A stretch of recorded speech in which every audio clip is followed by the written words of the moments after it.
பெஞ்சல் புயல் எதிரொலியாக செங்கல்பட்டு மாவட்டத்தில் உள்ள 3 துணை மின் நிலையங்களில் மின் விநியோகம் தற்போது நிறுத்தப்பட்டிருக்கிறது.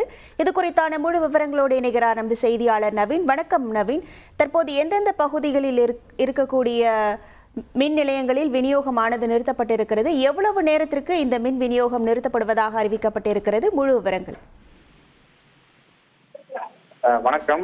அதாவது வங்கக்கடலில் உருவாகி இருக்கக்கூடிய இந்த பெஞ்சல் புயல் தற்போது கரையை நோக்கி வந்து கொண்டிருக்கிறது. இதன் காரணமாக வட கடலோர மாவட்டங்கள் இருக்கக்கூடிய, அதாவது செங்கல்பட்டு மாவட்டத்தில் வந்து பல்வேறு பகுதிகளில் வந்து மின்சாரம் துண்டிக்கப்பட்டிருக்கிறது. அதாவது மாமல்லபுரம் பகுதியில் கடல் சீற்றமாக காணப்படுவதுடன் தொடர்ந்து பலத்த காற்றானது வீசி வருகிறது. இதன் காரணமாக மின் விபத்துகளை தவிர்க்கும் பொருட்டு செங்கல்பட்டு மாவட்டத்தில் இருக்கக்கூடிய மாமல்லபுரம், திருக்கழுக்குன்றம், திருப்பூர் ஆகிய 3 துணை மின் நிலையங்கள்ல மின்சாரமானது தற்போது துண்டிக்கப்பட்டிருக்கிறது. இந்த மின் விநியோகம் காற்றின் வேகம் குறைந்த பிறகு மின் விநியோகம் வழங்கப்படும் என அதிகாரிகள் தெரிவித்திருக்கிறார்கள்.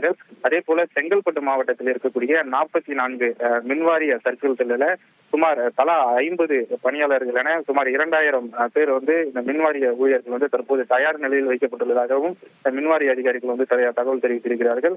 அதே போல தற்போது வரை செங்கல்பட்டு மாவட்டத்தில் மின் ஒயர்கள் விபத்து, அதே போல மின் கம்பங்கள் சாய்ந்த சம்பவங்கள் எதுவும் நடைபெறவில்லை எனவும் அவர்கள் தெரிவித்திருக்கிறார்கள். இந்த காற்றின் வேகத்தை பொறுத்து செங்கல்பட்டு மாவட்டத்தின் மற்ற பகுதிகளிலும் மின்சாரம் துண்டிப்பது குறித்து முடிவெடுக்கப்படும் என அவர்கள் தெரிவித்திருக்கிறார்கள். உங்கள் முழு விவரங்களுக்கு நன்றி நவீன்.